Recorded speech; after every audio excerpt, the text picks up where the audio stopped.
নমস্কার, আপনি শুনছেন নোটে গাছতলার গল্প। আমাদের আজকের পরিবেশনায় শিবরাম চক্রবর্তীর গল্প অবলম্বনে কলকাতার হালচাল গল্পটি আমরা দুটি অংশে পরিবেশন করছি।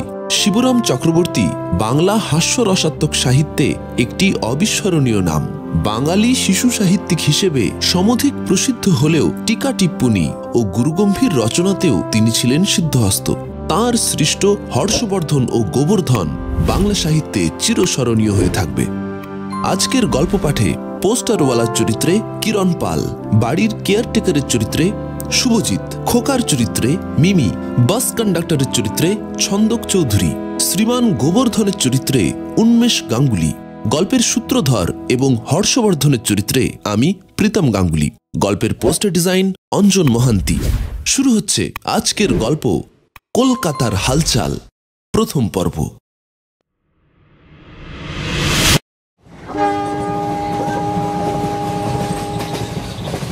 হর্ষবর্ধন আর গোবর্ধন বাবু দুই ভাই কর্মসূত্রে আসামের জঙ্গলেই চিরটা কাল কাটিয়ে এসেছেন। এবার ওদের শখ হলো কলকাতা শহরটা দেখবার।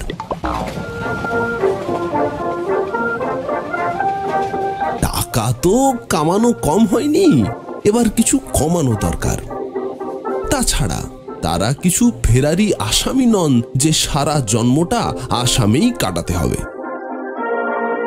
কলকাতা শহরটা চোখে না দেখলেও কানে যে শোনেননি তা নয়, অনেক কিছুই শুনেছেন, অনেক দিন থেকে এবং অনেক দিক থেকে।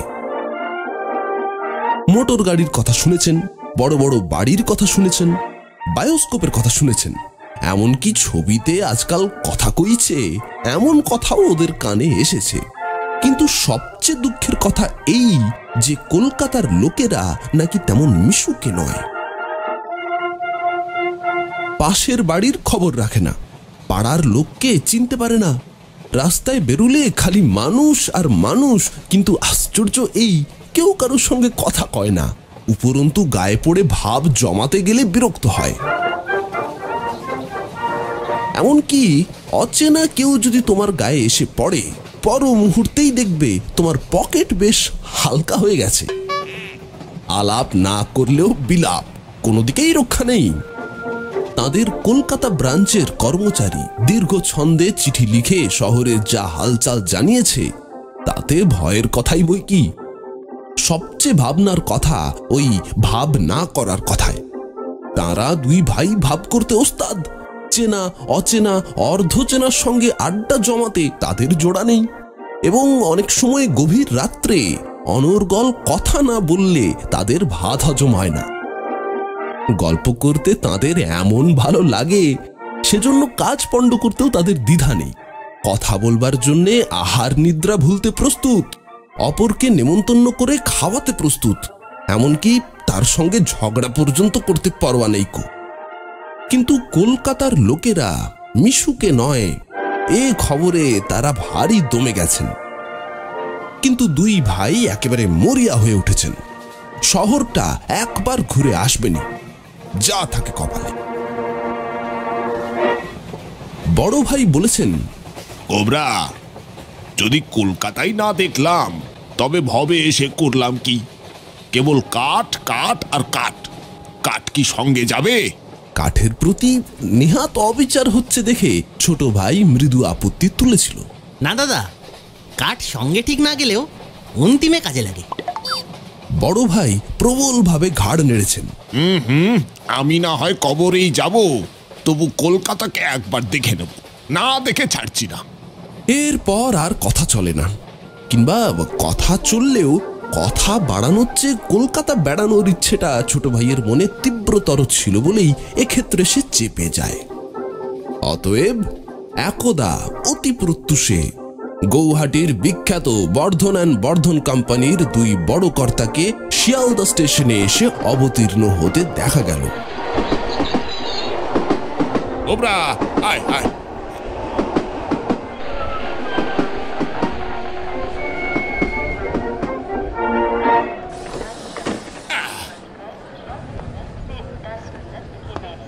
গোটা প্ল্যাটফর্মটা এধার থেকে ওধার দুবার টহল দিলেন, কিন্তু না, কর্মচারীটার দেখা নেই। কাল দুটো জরুরি তার করে জানানো হয়েছে, তারা যাচ্ছেন। তবু হতবাঘা গোবর্ধন বলল, এমন তো হতে পারে সারা রাত জেগে বেচারাকে হিসেব মেলাতে হয়েছে। ভোরবেলার দিকটায় তাই একটু ঘুমিয়ে পড়েছে। আমরা যে নিতান্তই এসে পড়বো এজন্য হয়তো সে একেবারে প্রস্তুত ছিল না। হর্ষবর্ধন বললেন। গোবর্ধন ভ্রু কুঁচকে যেন গভীর দূরদৃষ্টির পরিচয় দিচ্ছে, এইভাবে সবচেয়ে শোকাবহ দুর্ঘটনার ইঙ্গিত করল।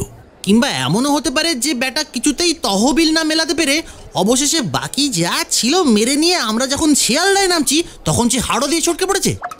হর্ষবর্ধন তথাপি নির্লিপ্তভাবে জবাব দেন, বড় বড় গবেষণা এইভাবে পুনঃ পুনঃ ব্যর্থ হওয়ায় মনে মনে চটে গিয়ে গোবর্ধন বললে, তবে তুমি কি ভাবছো শুনি? হর্ষবর্ধন ভাইয়ের উদ্বিগ্ন মুখের দিকে তাকিয়ে মৃদু হাস্য করেন। কিচ্ছু না, কলকাতার হাল চালিয়েই লোকটা নেহাত মিথ্যা কথা লেখেনি। গোবর্ধন বলে, স্বীকার করছি যে লোকটা কলকাতার, কিন্তু তাই বলে নিজের মনিবের সঙ্গে মিশবে না এমন কখনো হতে পারে? হর্ষবর্ধন ভাইয়ের বোকামি দেখে অবাক হন। কেন? স্পষ্টই তো লোকটাকে না মিশতে দেখা যাচ্ছে, তাকে দেখাই যাচ্ছে না। সুতরাং স্পষ্টই দেখা যাচ্ছে লোকটার কথা সত্যি। এ তো হাতে নাতেই প্রমাণ। চল চল বেরিয়ে পড়ি, বেরিয়ে একটা মোটর ভাড়া করি। চল চল। দাদার লজিকের বহর দেখে ভাইও কম অবাক হয় না, কিন্তু নির্বাক হবার কথা তার না হলেও কথা কাটাকাটিতে না কাটিয়ে সময়টা মোটরে কাটালে কাজ দেবে ভেবে আপাতত সে নিজেকে দমন করে ফেলে। হর্ষবর্ধন জিজ্ঞাসা করেন, গোবরা, চিঠিখানা তোর কাছে আছে তো? বাড়ির ঠিকানাটা ছিল তাতে। গোবর্ধন ঘাড় নেড়ে জানায়, চিঠি নেই, তবে মনে হচ্ছে 13-12 রসা রোড, ভবানীপুর। হর্ষবর্ধন অত্যন্ত ভাবিত হন।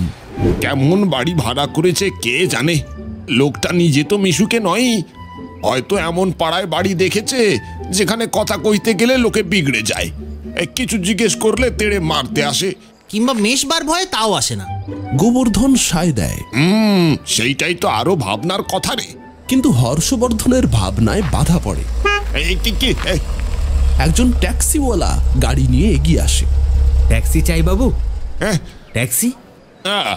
যদি মোটরেই চাপি তাহলে তোমার ওই পুঁচকে গাড়িতে কেন যাব হে গোবরা? ওই যে ভারী গাড়িখানা বেজায় ধুমধাড়াক্কা করে আসছে, ওটাকে দাঁড় করা।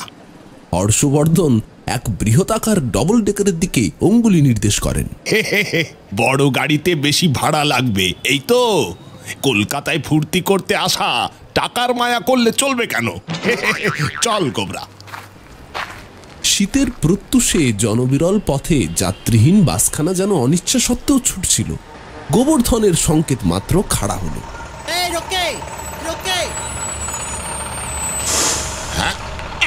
হর্ষবর্ধন উঠেই হুকুম দিলেন, চালাও তোমরা 13-12 রসা রোড। কোথায় জানা আছে তো? কন্ডাক্টর জবাব দেয়, আমাদের 3 নম্বর বাস তো ওদিকেই যায়। বেশ বেশ। মানি ব্যাগ থেকে একখানা 100 টাকার নোট বার করে হর্ষবর্ধন তার হাতে দেন। কন্ডাক্টর জানায়, কিন্তু এ চেঞ্জ তো নেই। হর্ষবর্ধন বলেন, দরকার নেই চেঞ্জ দেবার, পুরোটাই ওর ভাড়া ধরে নাও। চিরকাল মোটর গাড়ির গল্প শুনে আসছি, আজ সুযোগ হয়েছে, শখ মিটিয়ে চাপবো। যত টাকাই লাগুক কেয়ার করি না আমরা। এতক্ষণে গোবর্ধন কথা বলবার ফুরসত পায়। ইভি গাড়ি দাদা, হ্যাঁ দেখছো? অতগুলো সিট, তার উপরে আবার গদি মোড়া, আবার হাওয়া খেলবার জন্য এতগুলো জানালা। হ্যাঁ, একটা বড় আয়নাও রয়েছে সামনে দেখলাম। এমনি একটা মোটর দেশে নিয়ে যাবো, কি বলো দাদা? মোটর গাড়ি আর মোটর বাড়ি একসঙ্গে। আলবাত দেশে নিয়ে যেতে হবে বই কি। যদি চেনা লোকের চোখেই না পড়লাম তবে মোটরে চেপে লাভ কি হলো? এখন যে কদিন কলকাতায় আছি গাড়িখানায় চাপা যাবে, কি বলো দাদা? নিশ্চয়ই নিশ্চয়ই, সে কথা আর বলতে। 7 দিনের জন্য এটাকে ভাড়া করে ফেলছি এক্ষুনি। হঠাৎ বাস দাঁড়ালো এবং একটি তরুণী ভদ্রমহিলা উঠলেন।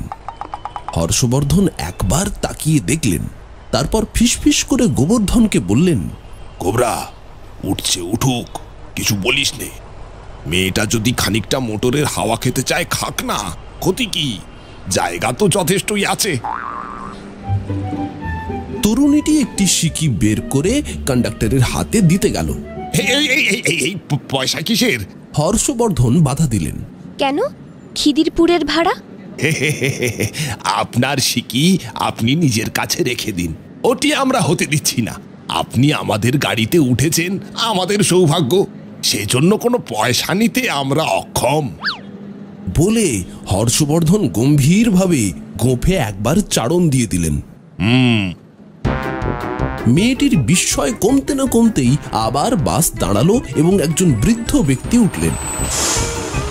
যেমনি না তিনি মানিব্যাগের মুখ খুলেছেন, অমনি গোবর্ধন গিয়ে করজোড়ে নিবেদন করল। মাফ করবেন, পয়সা নিতে পারবো না। আপনি যতক্ষণ ইচ্ছে বসুন, আরাম করে হাওয়া খান, কিন্তু তার জন্য ভাড়া দিতে হবে না আপনাকে। মনে করুন এটা আপনার নিজের গাড়ি। গোবর্ধনের নিজের গোঁফ ছিল না, চাড়া দেবার জন্য দাদার গোঁফ ধার নেবে কিনা ভাবলো একবার। 2 মিনিটের মধ্যে আরো গোটা 3 ভদ্রলোক, 2টি অত্যন্ত মোটা সোটা মেয়ে ছেলে এবং 8 ডজন ফচকে চ্যাংড়া গাড়িতে প্রবেশ করল। এবার হর্ষবর্ধনের কপালে রেখা দেখা দিল এবং গোবর্ধনের ভ্রু কুঞ্চিত হল। বড় ভাইকে চাপা গলায় প্রশ্ন করল, এ বলছিল গো কলকাতার লোকেরা মিশুকে নয়? হ্যাঁ, উঠে পড়ুন। হ্যাঁ, এই দিকে চলে আসুন। কিছুক্ষণেই বাস বোঝাই হয়ে গেল। হ্যাঁ, চলে আসুন। এই না, এই ভাড়া দিতে হবে না। হ্যাঁ, হর্ষবর্ধন প্রত্যেক অভ্যাগতকেই সাদরে অভ্যর্থনা করছিলেন এবং তাদের ভাড়া দিতে নিরস্ত করতেও তার কম বেগ পেতে হচ্ছিল না। লোকগুলোর অপব্যয় প্রবৃত্তিটা দেখে গোবর্ধন আর বিস্ময় দমন করতে না পেরে দাদাকে নিজের অভিমত জানালো। কলকাতার লোকগুলো ভারী খরচে কিন্তু দাদা। হ্যাঁ, এই চলে আসুন, জায়গা যথেষ্টই রয়েছে, আরামে হাওয়া খান, একটি পয়সাও দিতে হবে না। চলে আসুন। হর্ষবর্ধন থামবার ফুরসত পান না। আরো প্যাসেঞ্জার উঠতে লাগলো।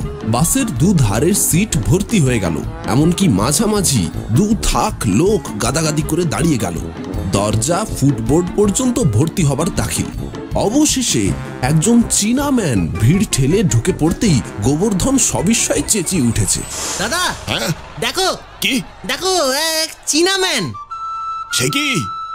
দাদা অদৃষ্টপূর্ব এবং ইতিহাস বিস্মৃত হুয়েন সাংফা হিয়ানের বংশধরটিকে পুঙ্খানুপুঙ্খ পর্যবেক্ষণ করে গুরুগম্ভীরভাবে মাথা নাড়লেন।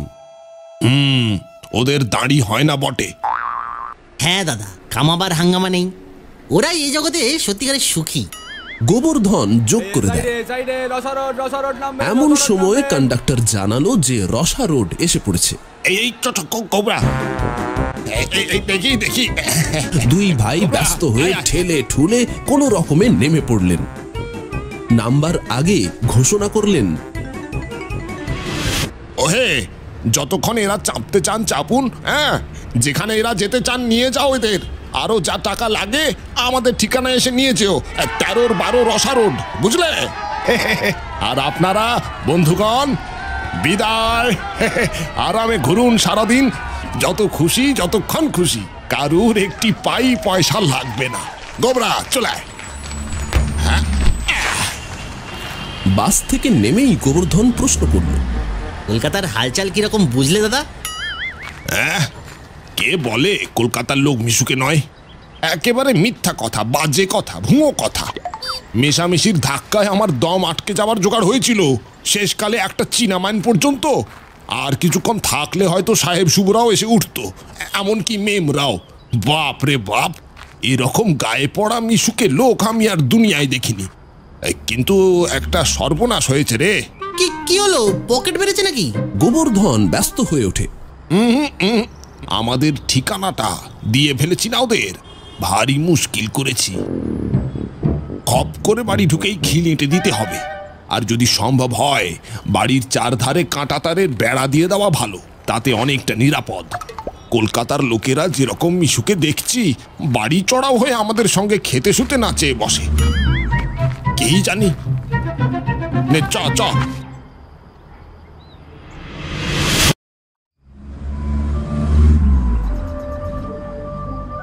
চওড়া ফুটপাতে উঠেই হর্ষবর্ধন প্রশ্ন করেন, আরে কাকে জিজ্ঞাসা করি?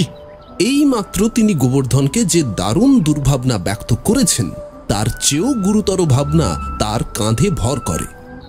কলকাতার মতো শহরে এত ঘরবাড়ির মধ্যে নিজের থাকতব্য জায়গার খোঁজ করা কি কষ্টসাধ্য, কি ভীষণ ঝকমারি। এই সমস্ত নিদারুণ মিশুকে লোকের মাঝখানে শেষে কি ফুটপাতেই দিনরাত কাটাতে হবে? গোবর্ধন জিজ্ঞাসু নেত্রে তাকায়। বাড়ির ঠিকানা পাগাবার কি হবে রে? হর্ষবর্ধনের প্রশ্ন হয়। গোবর্ধন জবাব দেয়, কেন, বাড়ির ঠিকানা তো পাওয়াই গেছে, এখন ঠিকানার বাড়ি বলো। ওই একই কথা, ওই হলো, কিন্তু জিজ্ঞাসা করি কাকে? গোবর্ধন যোগ দেয়, নিরাপদ তো নয় জিজ্ঞেস করা দাদা। যদি এখন খুড়ো, জ্যাঠা, মাসি, পিসি, মামা, মা, শাশুড়ি সব নিয়ে এসে হাজির হয় আমাদের বাড়িতে, যেরকম সব মিশুকে দাদা। হর্ষবর্ধন মাথা চালালেন। বাড়িতে ভারী গোলমাল হবে তাহলে। গোবর্ধন আরো বেশি মাথা নাড়ে। নিজেরা সমস্ত ভাড়াটা গুনে শেষে চৌকির তলাতেও শোবার ঠাই পাবো কিনা সন্দেহ। হর্ষবর্ধন মুহ্যমান হয়ে পড়েন। তবে গোবর্ধন দাদার দিকে তাকায়। ওই যে ফুটপাতে লাট্টু ঘোরাচ্ছে, হ্যাঁ? ওই ছেলেটাকে জিজ্ঞেস করবো। নিরাপদ তো?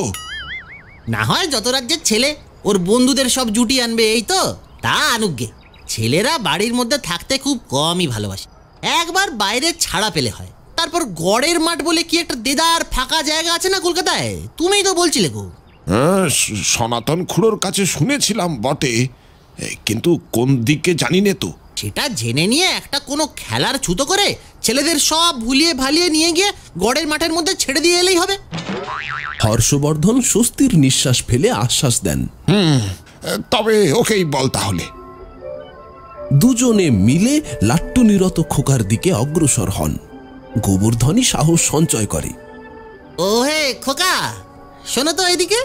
খোকার দিক থেকে তীক্ষ্ণ জবাব আসে। খোকা বললে আমি সাড়া দিই না। না তাকিয়েই সে জবাব দেয়। গোবর্ধন ভড়কে যায়, কিন্তু দাদা পাশে থাকতে ভয় কি আছে এই ভেবে মরিয়া হয়ে ওঠে। তার কম্পিত কণ্ঠ শোনা যায়। তবে কি বললে তুমি সাড়া দাও শুনি? খোকা বললে আমি সাড়া দিই না। দেবো কেন? আমি কি খোকা? খোকা তো যারা দুধ খায়। ছেলেটির স্পষ্ট অভিমত প্রকাশ পায়। ব্যাপার সহজ নয় বিবেচনা করে এবার হর্ষবর্ধন নিজেই আগুয়ান হন। ওহে বালক, খোকা বলা তোমাকে খারাপ হয়েছে, আমরা মেনে নিচ্ছি। এখন বলো তো, এখানে এত সব বাড়ির ভেতর 13-র 12 কোনটি? হর্ষবর্ধনের গুরুগম্ভীর আওয়াজে বালকের লাট্টুশীলতা তৎক্ষণাৎ থেমে যায়। কি বললেন? 13-র 12? হ্যাঁ হ্যাঁ, 13-র 12 কিংবা ওই 13-এর দ্বাদশ, যেটা তোমার বুঝবার পক্ষে সুবিধে। ছেলেটি আর বিস্ময় দমন করতে পারে না। কি করে জানলেন? আমি তো, আমারই বয়স 13, স্কুলে 12 লিখিয়েছি। এমন সময়ে পাশ দিয়ে একটা পরিচিত সাইকেল যেতে দেখে ছেলেটি হর্ষবর্ধনের প্রত্যুত্তরের প্রতীক্ষা না করেই মুহূর্ত মধ্যে তার পেছনের ক্যারিয়ারে চেপে বসে এবং পর মুহূর্তেই বালক ও সাইকেল চালক দুজনেরই টিকি এত দূরে দেখা যায় যে উচ্চস্বরে জবাব দেবার কোনো সঙ্গত কারণ হর্ষবর্ধন খুঁজে পান না। গোবরা, বুঝলি কিছু? তোর ঘটে বুদ্ধি শুদ্ধি কিছুই নেই দেখছি। গোবর্ধন এবার চটে। বুঝবো না কেন? অনেক আগেই বুঝেছি। বুঝবার এতে এমন কি আছে? কলকাতার সাইকেলের পেছনগুলো সব ছেলেদের জন্য রিজার্ভ করা, এই তো, যে কোনো ছেলে যখন খুশি চাপলেই হলো। হর্ষবর্ধন বলেন, তা হতে পারে, কিন্তু ছেলেটার নম্বর 13-র 12, তা কিছু বুঝেছিস? যেমন ঘরবাড়ির তেমনি কলকাতার প্রত্যেক ছেলেরই একটা করে নম্বর আছে, মার্কা মারা সব ছেলে। বলে হর্ষবর্ধন গোঁফে চাড়া দেন। অনন্য পায়ে গোবর্ধন দাদার সঙ্গে সমান পাল্লা দেবার প্রয়াসে একবার দাড়ি চুলকে নেয়। থাকবেই তো নম্বর, কেন কলকাতার ছেলের কি কিছু কমতি? এই যত লোক দেখছো তাদের প্রত্যেকের গড়পড়তা 4-5টা করে ছেলে, আবার কারো কারো 14-15টাও আছে। হ্যাঁ, এত লাখ লাখ ছেলের মধ্যে পাছে হারিয়ে যায়, গুলিয়ে যায়, বাপ মারা খুঁজে না পায়, সেই জন্যেই এই নম্বর দেওয়া। এ আমি আগে বুঝিনি, তোমার ঢের আগেই বুঝেছি। আমার আগেই বুঝেছিস বটে? তাহলে তুই আমার আগেই জন্মেছিস? হ্যাঁ, তাই বল। আরে মুখ্য, আগে না জন্মালে কখনো আগে বোঝা যায়? তাহলে আমার এই গোপ আর তোর কোনো গোপ নেই কেন? এমন জাজ্জল্যমান উদাহরণের বিপক্ষে গোবর্ধনের বাকবিতণ্ডা অগ্রসর হবার পথ পায় না। বড় শক্ত জায়গায় এসে পড়েছিস গোবরা। বুদ্ধি একদম না খেলাতে পারলে কোনদিন তুই মারা পড়বি এখানে। চাই কি তোকেও নম্বর দেখে দিতে পারে, এখনো তুই ছেলে মানুষ তো, কিন্তু আমার আর সেই ভয় নেই। হর্ষবর্ধন পুনরায় গোফে হস্তক্ষেপ করেন। ম্যানেজারের চিঠিটার মানে বুঝেছো? গোবর্ধন প্রসঙ্গটা অন্যদিকে ঘোরাবার চেষ্টা করে। বালক লিখতে গিয়ে ভুলে লোক লিখে ফেলেছে। কলকাতার বালকরাই মিশুকে নয়, দেখলেই তো সাইকেলে চেপে শটান চোখের ওপর দিয়ে শটকান দিল। হর্ষবর্ধন বললে, তোর যেমন বুদ্ধি তারও তেমনি। আমরা কি এত পয়সা খরচ করে বালকদের সঙ্গে মিশবার জন্যই কলকাতা এসেছি নাকি? এরকম ভয় দেখাবার মানে বেটাকে দেখতে পেলেই ডিসমিস করব। আমরা প্রবীণ প্রাজ্ঞ প্রাপ্তবয়স্ক লোক, বালকদের সঙ্গে মিশতে যাবই বা কেন? দূর। হঠাৎ গোবর্ধন দাদার পিলে চমকে দেয়। ওই যে দাদা, হ্যাঁ আমাদের পাশেই যে 13-12। হর্ষবর্ধন পাশ ফিরে দেখেন, সত্যি তো 13-12 তো বটে। বাঁ হাতি সম্মুখের বাড়িটার গায়ে পরিষ্কার করে নম্বর দাগা 13/12। 12টাকে স্পষ্ট করবার জন্যেই মাঝে দাড়ি দিয়ে দুভাগ করে দিয়েছে, তাতে হর্ষবর্ধনের সন্দেহ থাকে না। হঠাৎ তার মনে এত পুলকের সঞ্চার হয় যে তিনি ভাইয়ের সমস্ত বোকামি মার্জনা করে দেন।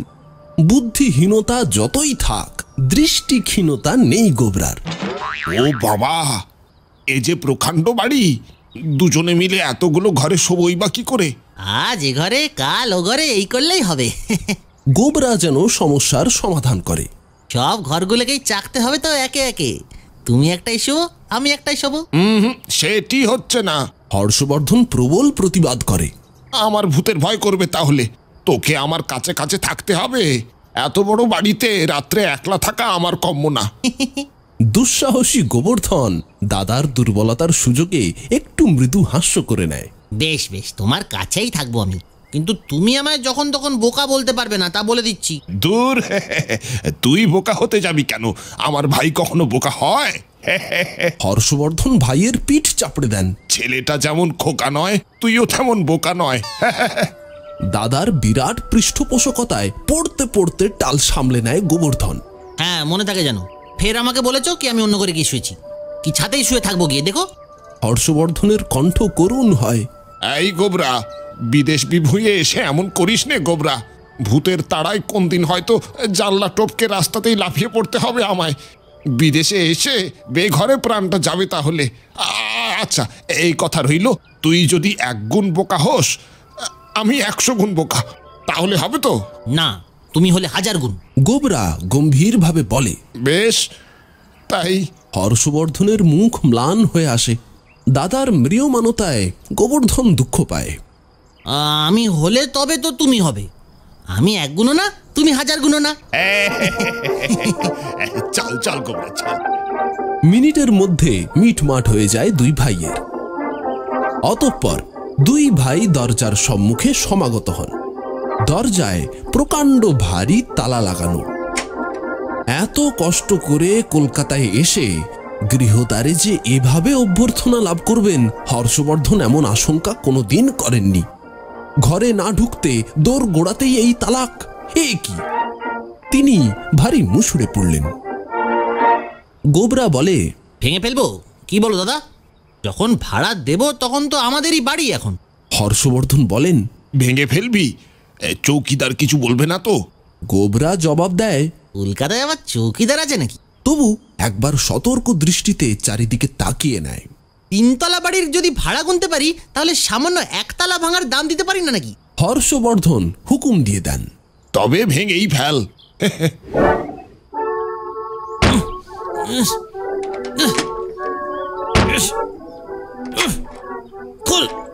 গোবর্ধন প্রবল পরাক্রমে তালার সঙ্গে যুদ্ধ আরম্ভ করে।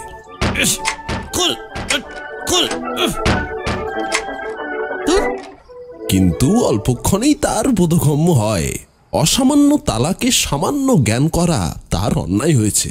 মোটা তালাটা যে দুটি কড়াকে করায়ত্ত করে রয়েছে, সে দুটি অতি ক্ষীণকায়। অগত্যা গোবর্ধন তালাকে তালাক দিয়ে কড়া ধরেই কাড়াকাড়ি করতে শুরু করে দেয়, কিন্তু কেউই ছাড়বার পাত্র নয়। গোবর্ধন ঘেমে নিয়ে হাঁপিয়ে বসে পড়ে।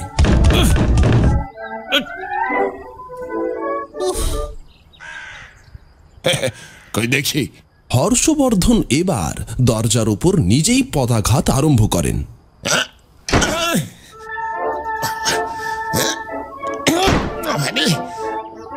দরজা প্রবল প্রতিবাদ জানায়, কিন্তু 1 ইঞ্চি পিছু হটে না। হটবার কোনো মতলবই দেখায় না। কাঠের কি কঠোর দুর্ব্যবহার! তার বিরক্ত কণ্ঠ থেকে বহির্গত হয়, ধুর ছাই, এ কি ভাঙবার দরজা? কলকাতায় ভালো কাঠ রপ্তানি করার ফল দেখ গোবরা। আমাদের কাঠ আমাদের সঙ্গেই শত্রুতা করছে। ছ্যা ছ্যা ছ্যা ছ্যা। গোবরা গুম হয়ে থাকে। হর্ষবর্ধন বলতে থাকেন, এবার থেকে কাঠ পচিয়ে ঘুণ ধরিয়ে পাঠাবো। আমাদের ম্যানেজার কি আর সাধে বারবার করে লিখে পাঠায় যে কলকাতায় ভালো কাঠ পাঠাবেন না, পাঠাবেন না? এখানে ভালো কাঠ চালিয়ে তেমন কোনো লাভ নেই। খেলো কাঠ পাঠালে ভালো হয়। এখন তার মানে বুঝছি। এই যে হাড়ে হাড়ে বুঝছি, প্রতি পদক্ষেপে টের পেয়েছি। গোবর্ধনের প্রাণে ক্ষীণ আশার সঞ্চার হয়। আচ্ছা দাদা, বাড়ির গা দিয়ে একটা লোহার পাইপ দেখলাম না, শটান গিয়ে ছাদে উঠেছে? হ্যাঁ দেখলাম তো। আমি ওই ধরে ছাদে উঠি গিয়ে, তারপর নেমে ভেতর থেকে একটা জানলা খুলে দেবো, তুমি তখন ঢুকো, কেমন? পারবি উঠতে?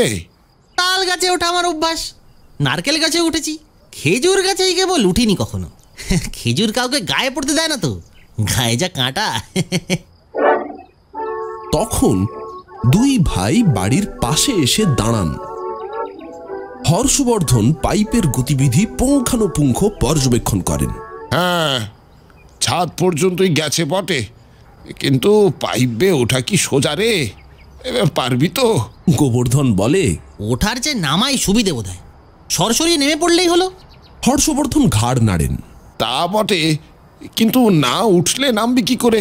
তাই করি, কি বলো দাদা? বার কত উঠি আর নামি, বেশ মজা হবে। হ্যাঁ, খুব ভালো এক্সারসাইজ। ওতে তোর সাইজও বাড়বে, ডবল হয়ে যাবি, 2 সাইজ হয়ে যাবে। কাল থেকে ওটা করিস। আজ একবার উঠেই চট করে জানালাটা খুলে দে বরং। কেবল রেলে চেপে চেপে তখন থেকে গাটা ঝিমঝিম করছে। ভেতরে গিয়ে একটু গড়িয়ে নেওয়া যাক ততক্ষণ। কিন্তু দেখিস গোবরা, সাবধান, পা ফসকে পড়ে যাস না যেন। বাবা গো। গোবর্ধন পাইপস্থ হয়। যুগপথ তার হস্তক্ষেপ আর পদক্ষেপ চলতে থাকে। হর্ষবর্ধন হাঁ করে তাকিয়ে দেখেন ছোঁড়াটা আবার গড়িয়ে পড়ে গড়বড়িয়ে না যায়। পাইপ পথে গোবর্ধন ঊর্ধ্বলোকে অদৃশ্য হয়। হর্ষবর্ধন হাঁ করে দাঁড়িয়ে থাকেন, কখন জানলা যোগে গৃহপ্রবেশের আমন্ত্রণ উন্মুক্ত হবে। কিন্তু অনেকক্ষণ কেটে যায়, তবু গোবর্ধনের দেখা নেই। হর্ষবর্ধনের ভয় হয়, অত বড় বাড়িতে হারিয়ে গেল না তো ছোকরা। ভাবতে থাকেন, কি সর্বনাশ দেখো, ওই প্রকাণ্ড বাড়ির মধ্যে হারিয়ে গেলে খুঁজে বার করা কি সহজ কথা? আর তাছাড়া খুঁজবেই বা কে? এত বড় ভুড়ি নিয়ে ওই খাড়া পাইপ বেয়ে ওঠা হর্ষবর্ধনের কম্য নয়। শেষটা কি ভাই খুইয়ে আসামিদের মতোই তাকে আসামে ফিরে যেতে হবে নাকি? তার চোখ মুখ কাঁদো কাঁদো হয়ে আসে। কিন্তু না, একটু পরে একতলার একটা জানলার ছিটকিনি খুলে যায়। এসো দাদা। এই তো। গোবর্ধন 32 পাটি বহিষ্কৃত করে দাদাকে অভ্যর্থনা জানায়। হর্ষবর্ধনের ধড়ে প্রাণ আসে, কিন্তু গোবর্ধনের মুখের হাসি মুখেই মিলিয়ে যায়। তোমার পেছনে ও কি দাদা? পেছনে কই? এই হর্ষবর্ধন পেছনে তাকিয়ে দেখেন বিরাট জনতা। তারা যে গোবর্ধনের পাইপ লীলা দেখবার জন্যই দাঁড়িয়েছিল এ কথা তার মনে হয় না। মুহূর্তের মস্তিষ্ক চালনায় যে বিপজ্জনক আশঙ্কার আভাস তার চিত্তলোকে চমকে যায়, তারই আতঙ্কের ধাক্কায় তিনি পড়ি কি মরি হয়ে জানলার দিকে হন্যে হন। ছুটে গিয়ে জানলার অভিমুখে 2 হাত বাড়িয়ে দেন। আঁকড়ে উঠবার চেষ্টা করেন, কিন্তু কেবল হাতাহাতি করাই সার। জানলা তাকে আদপেই আমল দিতে চায় না। জানোয়ার বলে এতদিন যাদের ঘৃণা করে এসেছেন, মনুষ্যপদ বাচ্চ হর্ষবর্ধন এখন তাদের প্রতি ঈর্ষান্বিত হন। হাতকে পায়ের মতো ব্যবহার করার দুর্লভ কায়দা কেবল তারাই করতলগত করেছে। গোবর্ধন দাদার সাহায্যে অগ্রসর হয়, দাদার করমর্দন করে।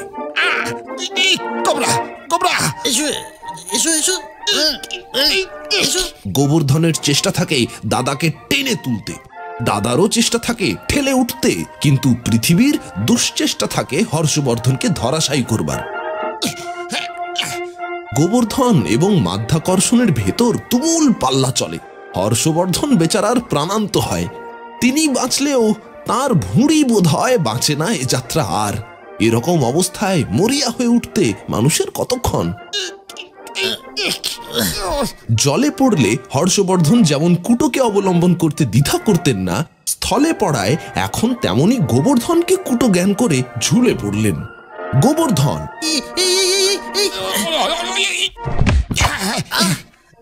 দাদার সঙ্গে সঙ্গে ভূমিসাৎ হয়। পড়লি তো?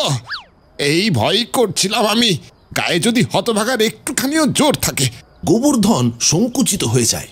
ও বাবারে, আবার তো সেই পাইপ বেয়েই উঠতে হবে, সে কি চারটিখানি কথা। গোবর্ধন বলে, আচ্ছা আমি না হয় পাইপ বেয়ে উঠবো, কিন্তু তুমি এক কাজ করো, আমি কুজো হচ্ছি, তুমি আমার পিঠে চড়ে পড়ো না। পারবি তো? হর্ষবর্ধন দ্বিধাবোধ করেন। দেখিস পৃষ্ঠভঙ্গ না হয়ে যায়। বাড়ি গেলে বাড়ি পাবো, দাড়ি গেলে দাড়িও পাওয়া যায়, কিন্তু তুই গেলে আর তোকে পাবো না। হর্ষবর্ধনের মুখের ভাব ভারী হয়ে যায়। তুমি ওঠো না দাদা। গোবর্ধন দাদাকে উৎসাহিত করে। এ কুঁজো সে কুঁজো নয়, এ কি সহজে ভাঙবার, এ তোমার সেই মাটির কুঁজো না। তাহলে উঠছি, কিন্তু ওঠো ওঠো ওঠো উঠি। ওঠো। হর্ষবর্ধন বারংবার পুনরুক্তি করেন, গোবরা বারংবার অনুমতি দেয়। অবশেষে আর কোনো উপায় না দেখে পিঠের উপর একটা পা রাখেন। না না, তখনই ফের নামিয়ে নেন। আবার পদক্ষেপ করেন, কেমন মায়া হয়, আবার নামিয়ে নেন। মাটির কুঁজো তো নয়, কিন্তু ধপাস হলেই সব মাটি। তাড়াতাড়ি করো দাদা। গোবর্ধন ফিসফিস করে। দেখছো না কত লোক দাঁড়িয়ে গেছে। ওদের মতলব আমি বুঝতে পেরেছি। হর্ষবর্ধন জবাব দেন, বিনে পয়সায় সার্কাস দেখে নিচ্ছে। তা নয়, তা নয়, বাড়ির ভেতরে যাই বলছি তারপর। দাদা ভারী দেরি করছো তুমি, লোকগুলো তেড়ে না আসে শেষটায়। গোবরা অনুচ্চ কণ্ঠে ভয় দেখায়। লোকগুলো তাড়া করতে পারে এরকম দুঃসম্ভাবনা হর্ষবর্ধনেরও মনে হয়েছে। সুতরাং তিনি কাল বিলম্ব করেন না, গোবর্ধনের পিঠের উপর চেপে বসে পড়েন। উঠছি গোবরা।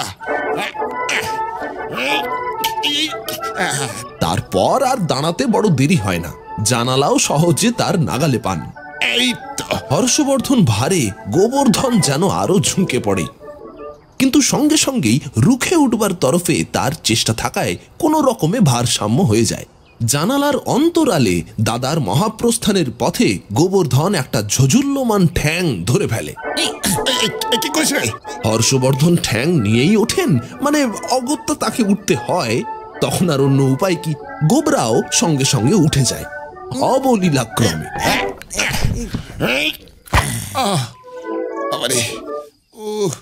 দেখলে কেমন দুজনারই ওঠা হলো। গোবরা বলে, পা দিয়েই পাইপের কাজ ছাড়লাম। হর্ষবর্ধন সে কথার কোনো জবাব দেন না। অনাহত ভুঁড়ি এবং আহত পায়ের শুশ্রূষা করতে থাকেন, কিন্তু অকস্মাৎ তাকে ক্ষিপ্ত হয়ে উঠতে হয়। এই কি সর্বনাশ, এখনো খুলে রেখেছিস? বন্ধ করে দে জানালা। গোবর্ধন ক্ষিপ্র গতিতে গিয়ে জানালা বন্ধ করে। কেন লাফিয়ে আসবার ভয় করছো ওদের? করছি তো। ওরা কারা এখনো বুঝতে পারিসনি বুঝি? না তো। সেই বাসের যত লোক। গোবর্ধন তাড়াতাড়ি একটা খড়খড়ি ফাঁক করে দৃষ্টিকে ছড়িয়ে দেয়। সত্যি তো, সেই চিনেম্যানটাও পর্যন্ত রয়েছে দাদা। দলে বেশ ভারী হয়ে এসেছে এখন। এখানে থাকবার মতলবে। হর্ষবর্ধন রহস্যটা ফাঁস করে দেন। বুঝেছিস, বিলকুল বিনে ভাড়ায়। গোবর্ধন অসন্তোষ উন্মুক্ত করে। গাড়ি চড়লি, অমনি অমনি হাওয়া খেলি হলো, এখন আবার বাড়ি চড়াও। আবদার তো কম না এদের। হর্ষবর্ধন জানালার খিল এঁটে দেন। হ্যাঁ, আর ভয় নেই। গোবর্ধন যোগ করে, থাক দাঁড়িয়ে সব, কতক্ষণ আর থাকবে? এই হর্ষবর্ধনের আশঙ্কা হয় পাইপ বেয়ে উঠবে না তো? কি মনে করিস তুই? উঠুক গে। গোবরা দাদাকে ভরসা দেয়। চলো আগের থেকে ছাদের দরজাটা বন্ধ করে দিয়ে আসি। থাকতে চাই থাকুক গে ছাদে, বাড়িতে ঢুকতে দিচ্ছি না। চ চ চ। দুই ভাই তড়িৎ গতিতে সিঁড়ি অতিক্রম করতে থাকে। সর্বোচ্চ দরজাটি অর্গলিত করে তবে দুজনের দুশ্চিন্তা দূর হয়। এখন পাইপ বেয়ে ওঠ আর পাইপ বেয়ে নাম। বাড়িতে ঢোকার ফাঁক রাখিনি বাপু, চিনেম্যান নিয়ে এসে ভয় দেখানো হচ্ছে আমাদের বটে। এইবার চিনেম্যানগিরি বেরিয়ে যাবে সব। হর্ষবর্ধন কিছু বলেন না, নীরবে হাঁপান।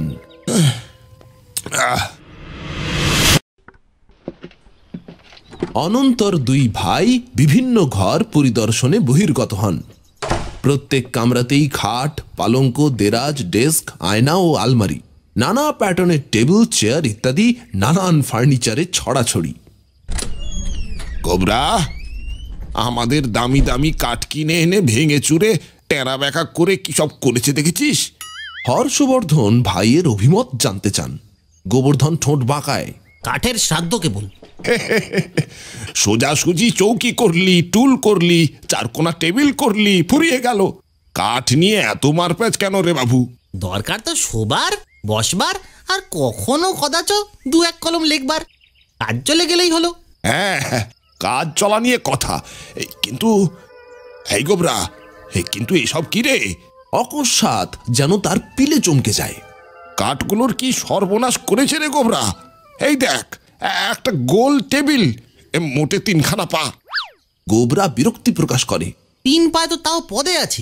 ওই কোণেরটা দেখেছো দাদা? হর্ষবর্ধন সবিস্ময়ে দেখেন একটা টেবিলের মোটে 1খানা পা, তাও ঠিক মাঝখানে। তারই সাহায্যে বেচারা কোনো রকমে কায়েক ক্লেশে দাঁড়িয়ে আছে। গোবর্ধন বলে, এই টেবিলটা কোন কাজে লাগবে? ওতে কি বসা যাবে নাকি? হর্ষবর্ধনও সহানুভূতি জানান। বসেছ কি কাত আর চিৎপাত। হঠাৎ হর্ষবর্ধনের আকস্মিক উল্লাস হয়। দেখলি দেখলি কেমন পদ্য হয়ে গেল? বসেছ কি কাত আর চিৎপাত, বসেছ কি কাত আর চিৎপাত। হর্ষবর্ধন ঘুরিয়ে ফিরিয়ে নানাভাবে পদ্যটাকে আবৃত্তি করেন। বসেছো কি কাত আর চিৎপাত। গোবর্ধনও করে। তারপর দুই ভাইয়ে পরস্পরের দিকে তাকিয়ে ঘাড় নাড়তে থাকেন। গোবর্ধন বলে, আবার মিলেও গেছে কেমন। কোনো খবরের কাগজে ছাপতে দিয়ে দাও দাদা, বেশ পদ্য। দুই ভাইয়ের মনে বাল্মীকি সুলভ আনন্দের সূচনা হয়। বাল্মীকির প্রথম কবিতা প্রকাশিত হবার পরেই যে রকম আনন্দ হয়েছিল বলে শোনা গেছে। তারপর দুই ভাই একটা বড় ঘরে আসেন। হর্ষবর্ধন বলেন, হ্যাঁ, একটু বসা যাক। দুটো 4 পায়া টেবিল, যাদের নির্ভরযোগ্যতার সম্বন্ধে সংশয়ের অবকাশ নেই, পাশাপাশি এখন টানা হয়। একটা হর্ষবর্ধন অধিকার করেন, আর একটায় গোবরা বসে। চেয়ারে গুটি সুটি মেরে বসা কি আমাদের পোষায় বাপু? ছড়িয়ে না বসলে বসার আরাম। নিশ্চয়ই তো।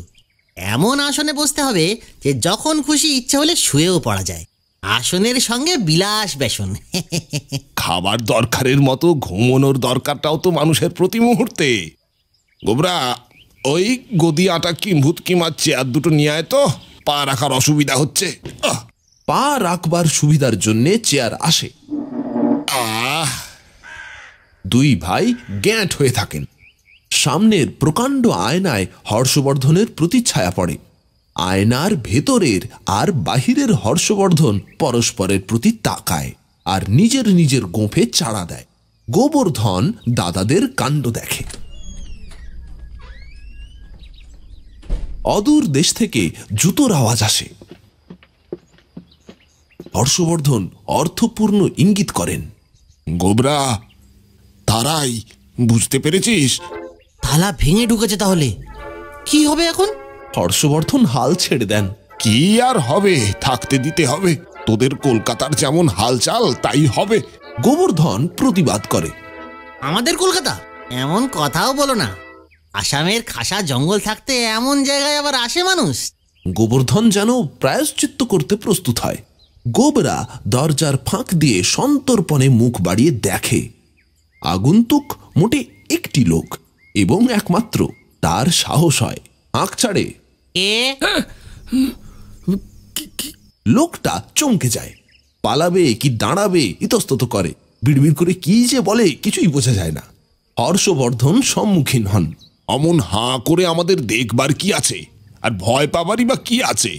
কলকাতার লোক ভারী অসভ্য বাপু তোমরা। ভূত নয়, অদ্ভুত কিছু এই রকম আঁচ করে এতক্ষণে লোকটার ভয় ভাঙে।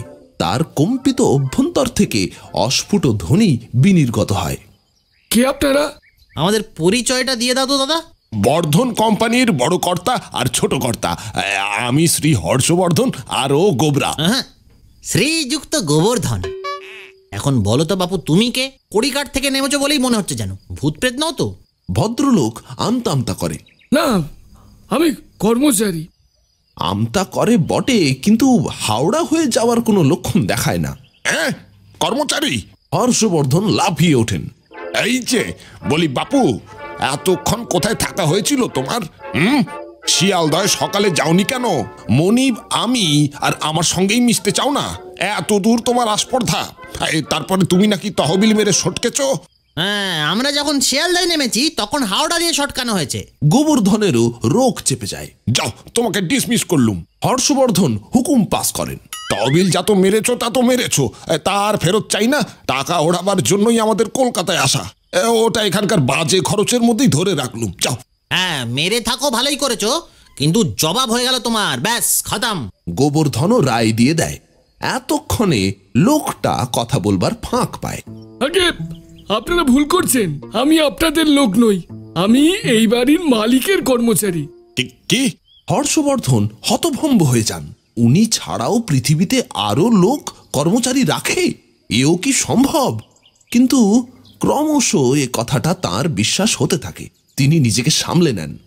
তাহলে বলি বাপু, তোমার এই কিরকম আক্কেল? আমরা হলুম ভাড়াটে, আর আমাদের তালা বন্ধ করে পালিয়েছো। এটা কি উচিত? গোবরারও কৈফিয়ত তলব। লোকটা নমস্কার করে। ও, আপনি বুঝি মিস্টার নন্দী? নন্দী নই। গোবর্ধন যোগ করে, ভৃঙ্গিও নই, আমরা হচ্ছি বর্ধন, আসামি, কিন্তু ফৌজদারির আসামি নই। আসামের লোক তাই আসামি। আসলে বাঙালি। দাদার অনুযোগ। লোকটা বলে, দেখুন, জমিদার কুয়ার গোবিন্দ সিং এই বাড়ি ভাড়া করেছেন।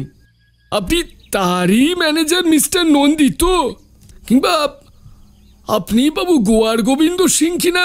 অত শিং নাড়ছ কেন বলো তো হে? আসামে হাতির দাঁত ধরে ঝুলি, শিং দেখে ভয় খাবার ছেলে আমরা নই। গোবরা দাদার সঙ্গে যোগ করে দেয়, 13-12 নম্বরের এই বাড়ি আমাদের ম্যানেজার ভাড়া করে গেছে। আহা, আপনারা তাহলে ভুল বাড়িতে এসেছেন মশাই। লোকটা গোবরার মন্তব্যের প্রতিবাদ করে। আরে এ তো ও নাম্বার নয়। আলবাতই নম্বর, নিজের চোখে দেখা বললেই হবে। তুমি তো ভারী মিথ্যেবাদী হে। গোবরা বলে, অবশ্য তোমার আর কি দোষ দেব, তোমাদের দেশেরই এই স্বভাব। একজন তো আবার চিঠি লিখেছেন যে কলকাতার লোকেরা নাকি মিশুকে নয়। কিরকম যে মিশুকে নয় তা হাড়ে হাড়ে জেনেছি। আচ্ছা আচ্ছা, তুমি বলছো ভাড়া করিনি, বেশ ভাড়া করছি, তার আর কি হয়েছে? এক্ষুনি ভাড়া করে ফেলছি এই দণ্ডেই। গোবরা, নোটের তাড়াটা বের করতো। কত কত ভাড়া তোমার? দেখুন কি করে আপনাদের এ বাড়ি দি মশাই। আর মিস্টার সিং যে বায়না করে গেছেন। হর্ষবর্ধন অবাক হন। কি বললে? এই সিংয়ের বয়স কত? আর ধরুন মিস্টার সিং দাঁড়াসের জমিদার, শুনেছি খুব বুড়ো মানুষ। ছেলেরাই তো বায়না করে থাকে শুনে আসছি চিরদিন। কলকাতায় বুড়ো মানুষেরাও আবার হ্যাঁ এ বলে কি রে গোবরা? গোবরাও বিস্মিত হয়। পুরো মানুষের বায়না? এটা আজব শহরে এসে পড়লাম দাদা। আর সে বায়না নয় মশাই, 1 মাসের ভাড়া অগ্রিম দাদন দিয়ে গেছেন, 232 টাকা। বেশ, আমরাও না হয় দাদন দিচ্ছি। দিয়ে দে তো গোবরা 472 টাকা। গোবরা গুনে গুনে নোট দেয়। এই গেল এই মাসের দাদন, আবার আসছে মাসে দেব, আবার দাদন, অবশ্য যদি থাকা হয়। মাস কাবারি এসে নিয়ে যেও তোমার দাদন। নোটের গাদা দেখে লোকটার মুখ সাদা হয়ে যায়, সহজে কথা বেরোয় না। অনেক কষ্টে বহুক্ষণ পর বলে, বেশ বেশ বেশ, মিস্টার সিং এর জন্য আমি অন্য বাড়ি দেখবো তাহলে। উনি আজই দারাজ থেকে রওনা দেবেন কিনা, কাল এখানে পৌঁছনোর কথা। হর্ষবর্ধন কি যেন একটা চিন্তা করেন। একটা কথা তোমাকে জিজ্ঞাসা করব বাপু, কিছু মনে করো না। তোমাদের এই শহরে খাওয়া দাওয়ার ব্যবস্থাটা কিরকম? মানে একটা ব্যবস্থা তো আছেই, নইলে শহরে এত লোক না খেয়ে কেউ বাঁচে না নিশ্চয়ই। গোবরা বলে, না খেয়ে আবার বাঁচা যায় নাকি? তুমি যে কি বলো দাদা, খেতে না পেলে বাঁচতে চাইবেই বা কেন? খাবার জন্যই তো বেঁচে থাকা। লোকটি জবাব দেয়, সে আছে বই কি, ভালো ভালো পাইস হোটেল আছে। হ্যাঁ হ্যাঁ, সেখানে 1 পয়সার ডাল, 1 পয়সার ভাত, ঝোল ঝাল অম্বল, তরকারি চচ্চড়ি, শুক্তো, পলতা, মাছের ঘন্ট, কপির তরকারি, সব পয়সার পয়সা। যা চাই সব 1 পয়সায় পাবেন। কলকাতার লোকেরা সব সেখানেই গিয়ে খায় বুঝি? বাহ, বেশ তো। গোবরা ঘাড় নাড়ে। অনেক পয়সা খরচা হয় কিন্তু। যার যেমন খুশি, বুঝলেন তো। লোকটা ভরসা দিতে চায়। কেউ ইচ্ছে করলে 3 পয়সার খেয়েও চলে আসতে পারে। যেমন ধরুন ওই কেবল ভাত আর ডাল। বাহ বাহ, কত দূর সেই হোটেল? হর্ষবর্ধন জিজ্ঞাসু হন। ওই সামান্য একটু দূরে, বুঝলেন তো, ওই যে যোগুবাবুর বাজারটা ওর কাছেই। দেখো, আমরা আজ অনেক খেটে খুঁটে আসছি দেশ থেকে। গোবরাকে আবার তার উপরে বাড়িতে চড়তেও হয়েছে। এত চড়াই উতরাইয়ের পর আমাদের আর নড়বার চড়বার ক্ষমতা নেই হে, আর উৎসাহ নেই কো। তুমি যদি দয়া করে এখানে আমাদের কিনে দিয়ে যাও তাহলে বড়ই বাধিত হব। গোবরা উৎসাহিত হয়ে ওঠে। যত রকমের খাবার সব 1 পয়সার এনো, 200 500 যত রকম আছে। সকাল থেকে ভারী খিদেও পেয়েছে দাদা। গোটা 5 টাকা দিলে কুলোবে? দে তো গোবরা টাকাটা। খুচরো তো নেই দাদা। খুচরো বলেই তো ওকে 472-এর জায়গায় 480 দিতে হয়েছে। তবে তো ওখানেই 8টা আছে। সত্যি গোবরা, তুই নিজের খেয়ালে কাজ করিস বটে, কিন্তু এক এক সময় এমন বাঁচিয়ে দিস যে তোকে কোলাকুলি করতে ইচ্ছে হয়ে যায়। কোলাকুলির প্রস্তাবে গোবর্ধন ভীত হয়। এত হাঙ্গামার পর যদি ওই বিরাট ভুঁড়ির ধাক্কা সামলাতে হয় তাহলেই তো কাভার। তার উপর আবার ওই খিদে পেটে। কথাটা চাপা দেবার চেষ্টা করে সে। তাহলে বাপু একটু চট করেই আনো গে টাকা 5 সব পাইস খাবার। আর যে 3 টাকা বাঁচলো তুমি নিয়ে নিও, নিজে কিছু একটা খেয়ে নিও, কেমন? এরকম কষ্ট শিকারে লোকটার বিশেষ আপত্তি দেখা যায় না। আচ্ছা বেশ বেশ বেশ, আপনারা ততক্ষণে নেটে নিন, আমি এসে পড়লাম বলে। সে চলে যায়। তার পুলকিত পদধ্বনি হর্ষবর্ধনকে বিস্মিত করে। এখানকার লোকগুলো অদ্ভুত, একটুতেই খুশি, যা বলবি তাতেই রাজি হয়েই রয়েছে, পা বাড়িয়ে তৈরি। শুধু একটু হাঁ করার অপেক্ষা। তার উপর ইংরেজি বিদ্যে 1 ফোঁটাও নেই পেটে। নাইস হোটেলকে বলছে পাইস হোটেল। নাইস মানে ফার্স্ট ক্লাস, জানো তো দাদা? তোর জন্মাবার আগে থেকে জানি। বলতে বলতে হর্ষবর্ধন টেবিলের উপর লম্বা হন। তার হাই উঠতে থাকে।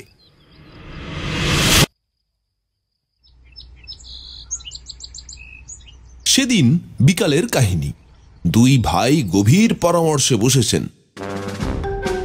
আলোচ্য বিষয় এবার কি করা যায়। নিশ্চয়ই এখনো কলকাতায় আরো অনেক কিছু দেখবার, শুনবার, যাবার এবং চাপবার বস্তু রয়েছে, কিন্তু সে সবের সদ্ব্যবহার করবেন কি করে? জীবনে এই প্রথম তাদের কলকাতায় আসা, এবং এই হচ্ছে প্রথম দিন। এরই মধ্যে কলকাতার হালচাল যা তারা টের পেয়েছেন, সেই সদ্যলভ্য অভিজ্ঞতার ভিত্তিতেই 2 ভাইয়ের আলোচনা চলছিল। বাস্তবিক তারা তো নিতান্ত কেউ কেটা লোক নন। আসামের বিখ্যাত বর্ধন অ্যান্ড বর্ধন কোম্পানির বড় 2 অংশীদার। কলকাতায় এসেছেন ফুর্তি করতে, টাকা ওড়াতে। হ্যাঁ, এ পর্যন্ত জীবনে অনেক টাকা তারা কামিয়েছেন, এবার কিছু কমিয়ে নেবেন, এই ওদের দৃঢ় প্রতিজ্ঞা। এজন্যে কলকাতার যত কিছু দ্রষ্টব্য, শ্রোতব্য, গন্তব্য এবং চাপ্তব্য বিষয় আছে তা তারা দেখবেন, শুনবেন, যাবেন এবং চাপবেন। সেজন্য যত টাকা লাগে দুঃখ নেই। হ্যাঁ, এই হচ্ছে ওদের স্থির সংকল্প। কিন্তু টাকা ওড়াবার জো কি? টাকা এমন চিজই নয় যে উড়িয়ে দিলেই উড়ে যাবে। গোবর্ধন একবার দুশ্চেষ্টা করেছিল দেখতে টাকা আকাশে ছুঁড়ে দিলে উড়ে যায় কিনা, কিন্তু পর মুহূর্তেই দেখা গেল তা হাতেই এসে পড়ে, কিংবা হাতের নিতান্ত কাছাকাছি। তাছাড়া কলকাতার মতো জায়গায় টাকা ওড়ানো ভারী কঠিন। তার ভাইকে এই কথাটাই বোঝাতে চাচ্ছিলেন। দেখলি না সকালে আমরা 100 টাকা দিয়ে মোটর ভাড়া করে অমনি হাওয়া খাওয়াতে খাওয়াতে যাচ্ছি, কিন্তু লোকগুলো গায়ে পড়ে সেদে পয়সা দিতে আসে। গোবর্ধন ঘাড় নেড়ে জানায়, টাকা জিনিসটা উপায় করা সহজ, কিন্তু ওড়ানোই দেখছি কঠিন। বিশেষত কলকাতার মতো জায়গায় এখানকার বোকাদের ঠকিয়ে বেশ 2 পয়সা করা যায়। লোকে যে বলে কলকাতার পথে ঘাটে পয়সা ছড়ানো আছে, নেহাত মিথ্যা নয়। ঠিক বলছো, কিন্তু আমাদের পয়সারই যে অভাব নেই, এই হচ্ছে দুঃখের বিষয়। হঠাৎ কোনো গতিকে গরিব হয়ে যেতে পারলে আবার ব্যবসা ফেঁদে এখানে বেশ বড় লোক হওয়া যেত, কিন্তু যা টাকা জমেছে আর কি গরিব হওয়া সম্ভব? হর্ষবর্ধন উৎসুক চিত্তে গোবর্ধনকে প্রশ্ন করেন। ছোট ভাই দীর্ঘ নিঃশ্বাস মোচন করেছে। এ জন্মে তো নয়। সেই তো। হতাশ হয়ে বড় ভাই চুপ করে থাকেন। খানিক বাদে উত্তেজিত হয়ে ওঠেন। না না না না, তা বলে কি এমনি করেই হাত পা গুটিয়ে হাল ছেড়ে বসে থাকতে হবে? চেষ্টা করতে হবে না? চেষ্টার অসাধ্য কি আছে? দেখ, আজ কলকাতায় এসেছি, সারা দিনে আর কতই বা খরচা হয়েছে এ পর্যন্ত। এত কম খরচ করলে চলবে কেন? এই জন্যই কি কলকাতায় আসা? নতুন নতুন উপায় বের করতে হবে না টাকা ওড়াবার? নে নে, মানি ব্যাগটায় 200-500 টাকা যা ধরে নিয়ে নে, চল বেরিয়ে পড়ি। দিনটা কি অমনি অমনি নষ্ট যাবে? উঠে পড়, উঠে পড়।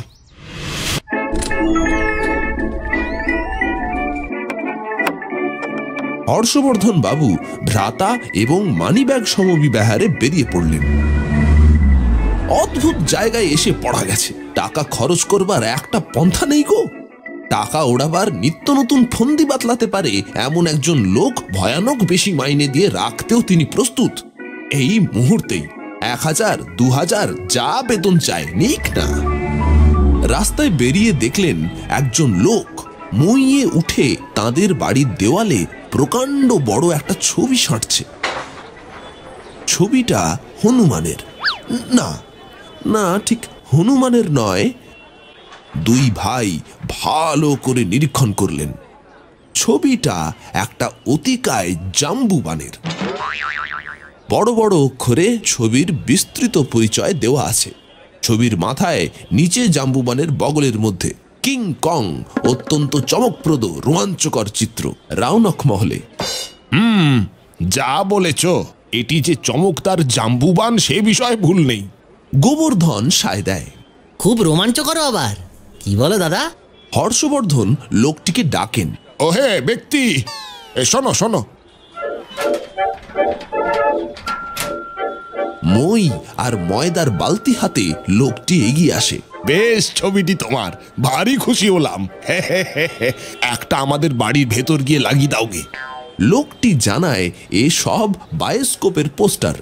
বাড়ির ভেতরে লাগিয়ে বরবাদ করা তার এখতিয়ারে নেই। হর্ষবর্ধন গোবর্ধনকে ফিসফিস করে বলেন, গোবরা, না লাগায় নাই লাগাবে। রাত্রে এসে তখন চুপি চুপি নিয়ে গেলেই হলো, কি বলিস?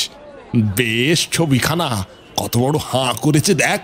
একটা বড় কাঠের ফ্রেমে বাঁধিয়ে দেশে নিয়ে যাব আমরা। গোবর্ধন কানে কানে জবাব দেয়, হ্যাঁ দাদা, আর যদি এখানে বাঁধাতে বেশি খরচ পড়ে, ছবিটার আন্দাজের একটা বড় কাঁচ কিনে নিয়ে গেলেই হবে। দেশে তো আর কাঠের দুঃখ নেই, কারিগরকে দিয়ে ফ্রেম বানাতে কতক্ষণ। হর্ষবর্ধন দিলদরিয়া হয়ে ওঠেন। না না, এখানেই বাঁধাবো। আরে লাগুক না, কত লাগবে? কোথায় ওই ওই বৈঠকখানা রোড জানি না তো, কিন্তু খুঁজে নেব। সেখানে আমাদেরই কাঠের দোকান রয়েছে তো। কত চড়া দামে তারা আমাদের কাঠ আমাদেরই বিক্রি করে। দেখাই যাক, ম্যানেজারটার কাজের বহর জানা যাবে। গোবরা, আসল কথা কি জানিস? তোর বৌদি আসবার সময় বলেছিল আমার একটা ফটো তুলিয়ে নিয়ে যেতে। কোথায় ফটো তোলে জানি না তো। এই বিরাট শহরে কোথায় ফটোর কারখানা কে খুঁজে পাবে? তার বদলে যদি এই ছবিখানি বাঁধিয়ে নিয়ে যাই, খুশি হবে নাকি? গোবর্ধন গম্ভীরভাবে বিচার করে, একবার দাদার দিকে একবার কিংকংয়ের দিকে তাকায়, তুলনা করে দেখে বৌদির চোখে কে অধিকতর পছন্দনীয় হবে। তারপর ঘাড় নেড়ে সর্বান্তকরণে সমর্থন জানায়। হর্ষবর্ধন লোকটিকে ডাকেন। ওহে, আরেকখানা যদি না দিতে পারো নাই দেবে, আমরা বাঁধাতাম কিনা। তার দরকারও নেই, বড় গোবরা হতভাগা তো বিয়েই করেনি। কিন্তু কি জানো, আমরা বড় লোক কিনা। হ্যাঁ, চিত্রকলার সমজদার আর পৃষ্ঠপোষক হতে হয় আমাদের। বড় লোক হওয়ার অনেক হ্যাপা, বুঝলে? যাক, আমরা দুঃখিত নই সেজন্যে। তা ছবিখানা আমাদের বাড়িতে লাগিয়েছো, তার জন্য কত দিতে হবে তোমাকে? যা চাও বলো, লজ্জা করো না। কোনো দাম দিতেই কুণ্ঠিত নই আমরা। চাপা গলায় গোবর্ধনের মত নেন। গোবরা, 100 টাকার একখানা নোট ওকে দিই, কেমন? খুব কম হবে না তো? দেখ, কলকাতা শহরে এসে মান মর্যাদা খোয়ানো চলবে না ভাই। গোবর্ধন সেফ সাইডে থাকে, বলে, তাহলে দুখানাই দাও। পোস্টারওয়ালা বোধহয় ঘাবড়ে গিয়েছিল। সে জবাব দেয়, টাকা আমি নিতে পারবো নি বাবু, হ্যাঁ, এ হলো আমাদের কাজ। দুই ভাই যে মর্মাহত হয়েছেন তা মুখ দেখেই স্পষ্ট বোঝা যায়। লোকটা সান্ত্বনা দিয়ে জানায়, আচ্ছা, আসছে সপ্তাহে আর একখানা ছবি লাগিয়ে যাব। সেটা এর থেকে একটু বাচ্চা গোছের, সান অফ কং। হর্ষবর্ধনের মুখ উজ্জ্বল হয়ে ওঠে। বেশ বেশ, সেই ভালো, কিন্তু সেই সঙ্গে একটা ওই ব্রাদার অফ কং আনতে পারো না? এখনো আমার ছেলে পুলে হয়নি তো, তবে শ্রীমান। গোবর্ধনের দিকে তাকিয়ে কথাটা তিনি সেরে নিতে চান। হর্ষবর্ধন ভাইয়ের দুঃখ সহ্য করতে অপরাগ। তিনি কিংকং নিয়ে অম্লান বদনে বাড়ি ফিরবেন রাজার মতোই, আর ভাই খালি হাতে বিষণ্ণ বদনে যাবে। এক যাত্রায় পৃথক ফল, এ চিন্তাও তার অসহ্য। লোকটা বলে, আচ্ছা, পুছবো কর্তাদের। বোধহয় বেরাদার অফ কংও বেরিয়ে থাকবে একদিনে। হর্ষবর্ধন অত্যন্ত অনিচ্ছা সত্ত্বেও মানি ব্যাগের মুখ বন্ধ করেন। সেদিন তোমায় টাকা নিতে হবে কিন্তু। গোবর্ধনও মনে করিয়ে দেয়। হ্যাঁ, সেদিন আর না বললে শুনছি না। দেয়াল শিল্পী চলে গেলে পরে হর্ষবর্ধন জিজ্ঞাসু হন, গোবরা, ছবিটার মধ্যে ছোট ছোট অক্ষরে কি সব লিখেছে পড়ে দেখ তো, ব্যাপার কি বলে? গোবর্ধন সমস্তটা পড়ে সংক্ষেপে ব্যাখ্যা করে। ধর্মতলায় রাওনাক মহলে একটা বাইস্কোপ হচ্ছে, এই সেখানে যেতে ডাকছে সবাইকে। চল যাই যাই সেখানে। অমনি অমনি নাকি? ওই যে লিখেছে, বিলম্বে আসিলে টিকিট পাইবে না, টিকিট লাগবে। লাগুক না, টাকা খরচ হবে তো। বলছে যখন, তখন আর বিলম্ব করে কাজ নেই। চল চল গোবরা, চল।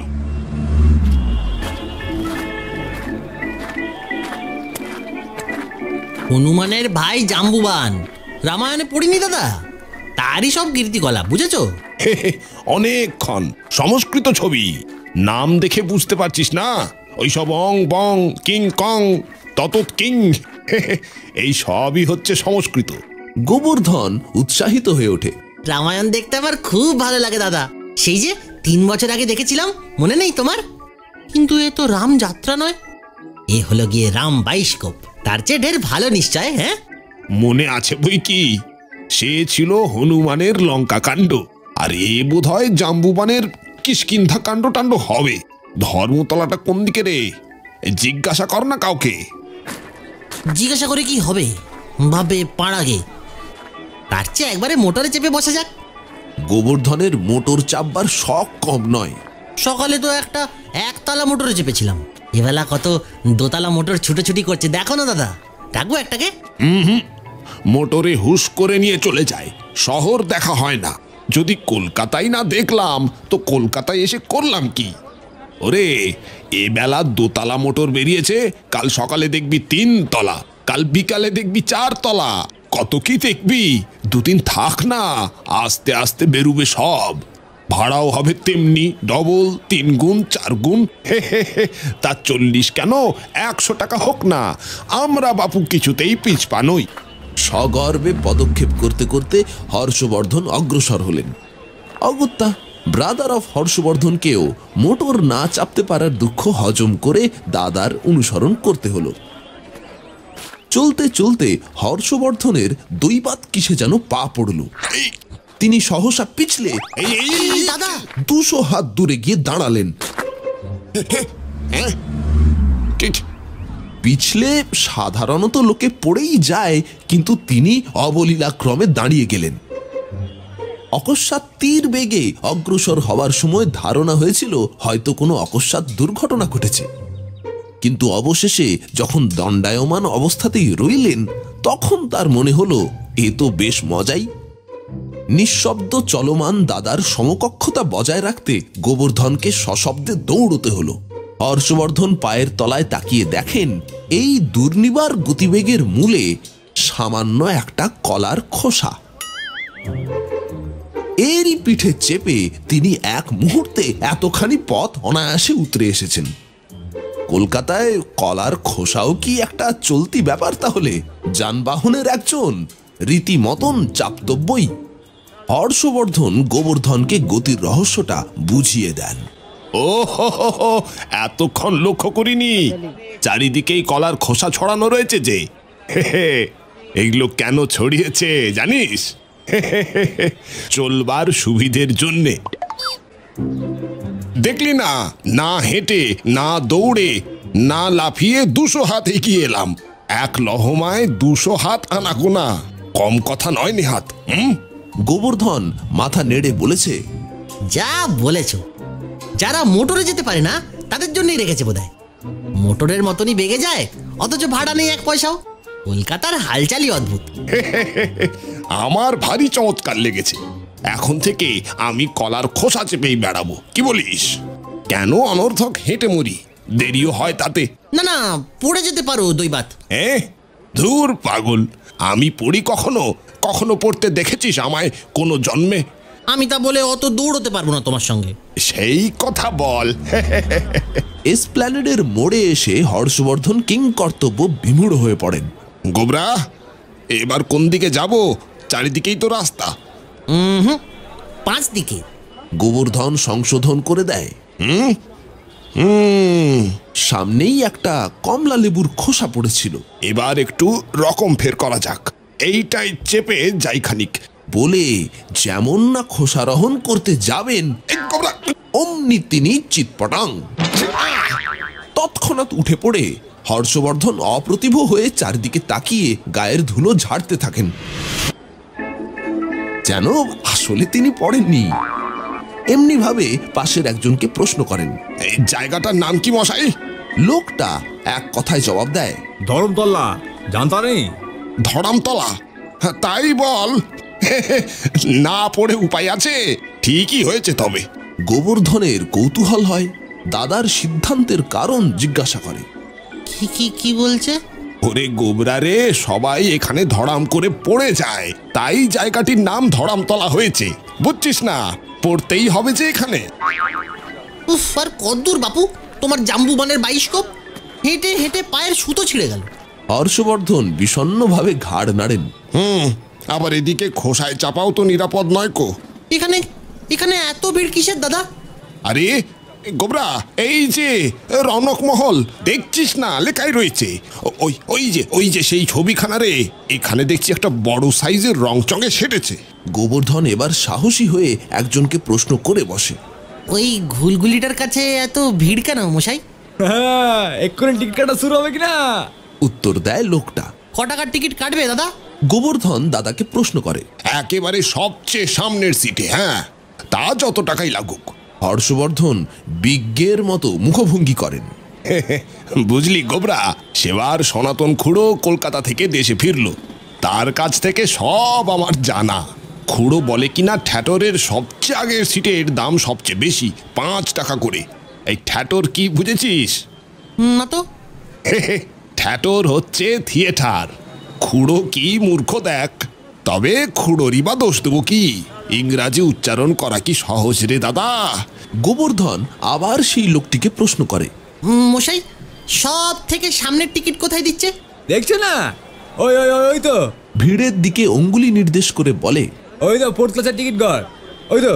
হর্ষবর্ধন দুখানা 10 টাকার নোট বের করে নিয়ে ভাইয়ের হাতে মানিব্যাগ দেয়। গোবরা, এই ধর এটা, টিকিট কেটে আনি গে।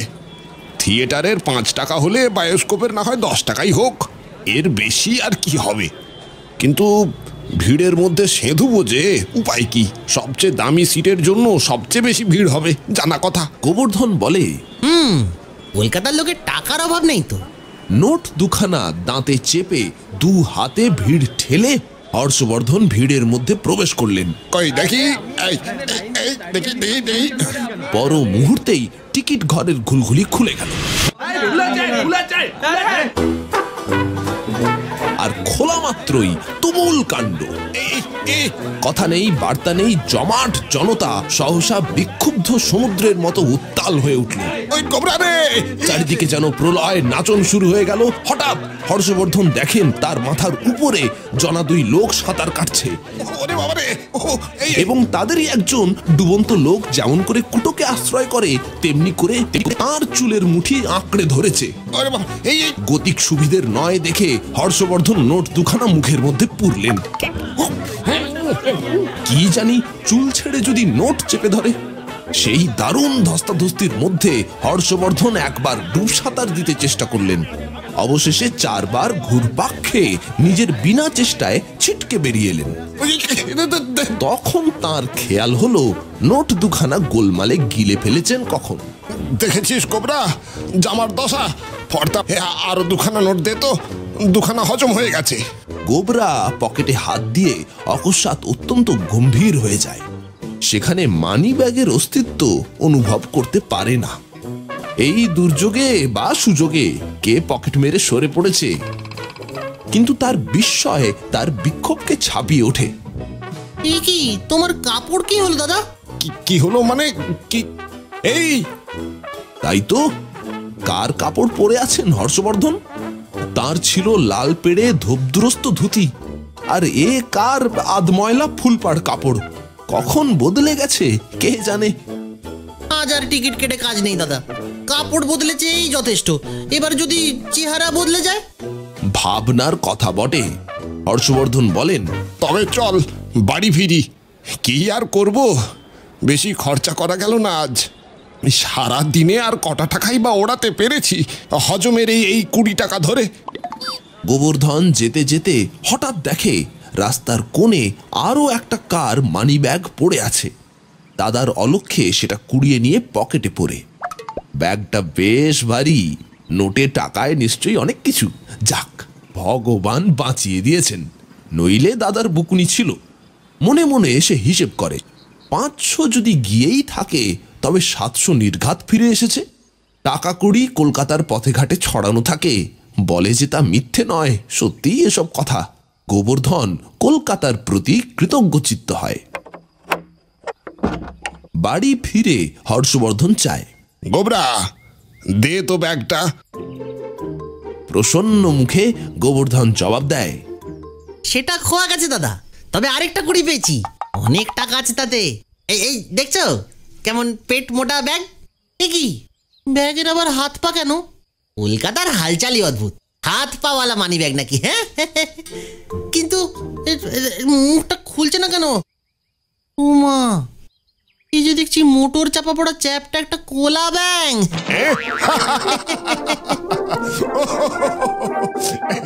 যাক যাক যাক, বেশ হয়েছে, 500 টাকা তবু খরচ করা গেল। গোবরা, নিশ্চিন্ত মনে ঘুমোনো যাবে আজ। হর্ষবর্ধন অট্টহাস্য করতে থাকেন।